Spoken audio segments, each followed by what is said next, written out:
ဒီကလေးတွေကြိုက်တယ်ဝတ်သားအာလူလုံးလေးကိုကြော်ကြည့်လိုက်တာကိုလေအဲ့ဒါအိမ်ရတသားကနေမမေရဲ့နောက်ရမကြော်နဲ့နော်တဲ့ဒီသမီးနေအများကြီးစားမိနေလို့ပါတယ်လေသူကြိုက်ရင်အတွက်စဉ်းစားနေတဲ့မမေတွေရှိရင်လည်းကလေးတွေကိုဒါမျိုးလေးသာကြော်ကြည့်ကြိုက်မှသိကြတယ်ဒါမဲ့ရှင်တို့ထမင်းတော်ပို့ထည့်ပေးနော်ကလေးတွေကတော့ကောင်းကောင်းနဲ့စားလိုက်ကြတာထမင်းကဘယ်နှပကံမှမသိဘူးမေတဲ့ကြားမလို့နောက်ကြရင်မကြော်ပါနဲ့တဲ့သူတို့တွေကထမင်းအများကြီးစားမိနေတော့ဝိတ်တက်တယ်တဲ့လေ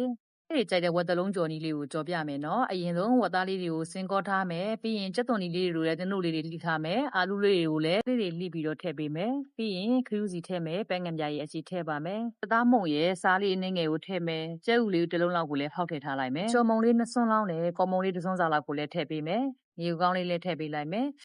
ရချင်းရဲ့ထောင်းထားတာလေးကိုအရေးလေးပဲညှစ်ပြီးထည့်ပေးမယ်ပြီးရင်အရသာတွေအကုန်နှံ့သွားအောင်လို့တေချာလေးနေပေးထားလိုက်ပါမယ်ပြီးရင်တော့ခဏလေးနှက်ပေးထားလိုက်ပါမယ်စီပူလာရင်တော့အသားလုံးလေးတွေကိုကိုကြိုက်တဲ့ပုံစံလေးလုံးပြီးတော့ကြော်ပေးထားမယ်အဲ့ဒီအသားလေးတွေလည်းကြက်အောင်လို့မီးကိုပြင်းပြင်းကြီးမထားဘဲနဲ့မီးအနေတော်လေးနဲ့ပဲကြော်ပေးနော်အယောင်လေးရဲပြီးတော့ကျွတ်လာပြီဆိုရင်တော့အပြင်သားကျွတ်ကျွတ်လေးရဲ့အတွင်းသားအီအီလေးနဲ့ကလေးတွေရမ်းကြိုက်ကြတဲ့ဝတ်သားအာလူလုံးကြော်လေးရပါပြီရှင်